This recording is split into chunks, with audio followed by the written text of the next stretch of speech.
Hi guys, morning. Mga bilipit ko sa Reels at sa YouTube. Nagluluto ako ngayon ng munggo, ginisang munggo. Hindi ko na napakita pag isa, nilagay ko na yung bawang, sibuyas, and then yung yempo, pork yempo. Mga kalahati lang, ay isang haba lang ng yempo, okay na yun. Ayan, naprito na siya guys. Tapos, i-mix ko na yung tinapa. Yung pinagpisahan ko pala nito, yan yung pinagprituhan ko rin ng tinapa na sobra nito. Kasi, ayan, sinusa ko na yung tinapa. Ngayon, in-mix ko na yung pag nagisa-gisa na lang konti yung tinapa, in-mix ko na yung munggo. Yung munggo ay pinakuluan ko na kanina. Pinalambot ko na. Ayan guys, dito na yung tinapa. Mix na natin yung munggo.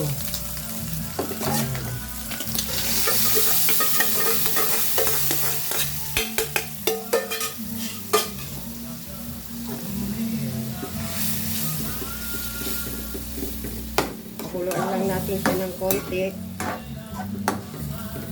Lagyan natin siya ng konting tubig.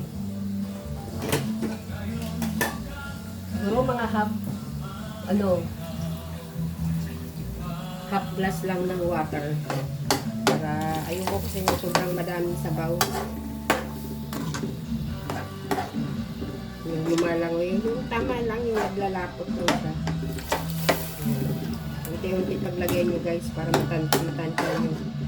Yan, ito na yan.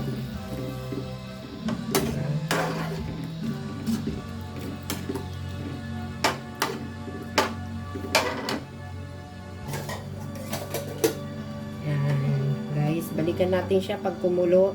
Ilagay natin yung next na gulay.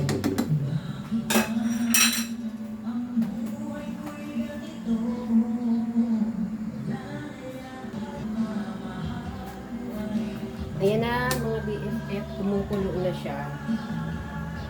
Ilagay na natin yung ampalaya. Yung ampalaya na bunga, lagyan ko. Sinama ko na dyan yung ceiling green. Ito. Ito yung ceiling green. Ayan.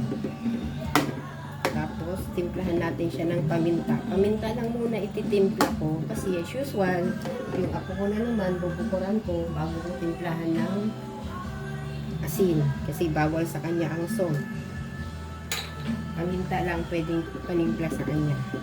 Yan. Pag medyo naluto na yung ampalaya mga BFF, ilalagay ko na yung malunggay. Yan yung last na gulay natin. Tapos, kuhanan ko yung apo ko. Tapos, timplahan ko na siya. Ito na yan. Sandali na lang. Pakuluin lang natin yung ampalaya mga BFF. Tapos, timplahan na natin. Balikan natin siya mga BFF later. Pagkulo, ay pag naluto yung ampalaya.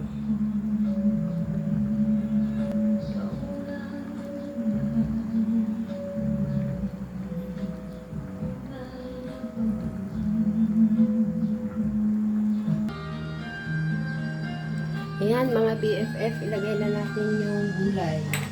Ay, isa pang gulay natin. Yung malunggay. Ayan. Mayroon yan chicharon. Kaso nakalimutan ng pinabili ko. Chicharon baboy. Andun pa siya. Mamaya pa ang dating. Habol na lang natin. Pwede naman patong na lang yan pag naluto. Ayan dyan, mga BFF. Yan na lang. Tapos, panang ko yung apo ko, tapos timplahan ko na yan. Hintayin ko lang. Sandali lang naman niluluto ang malunggay, mga BFF. Balikan natin siya pag titimplahan ko na ay mga BFF ko sa Reels.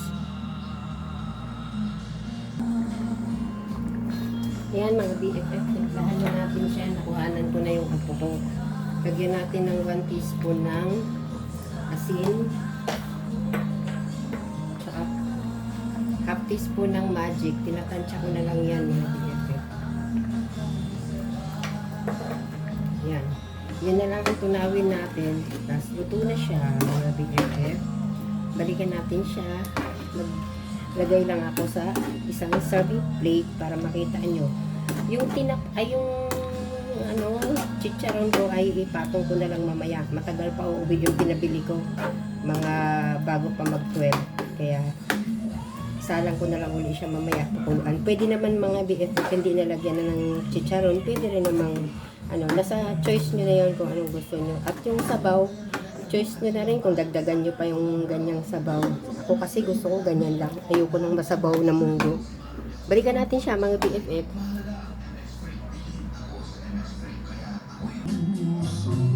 Ayan na mga BFF ko, luto na yung ating ginisang munggo.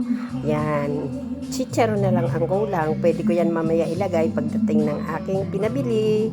Pakuluin ko lang ng sandali. Ayan ang partner niya, tinapa. Sobra sa sinahog ko. Diba? Sarap mga BFF. Thank you for watching.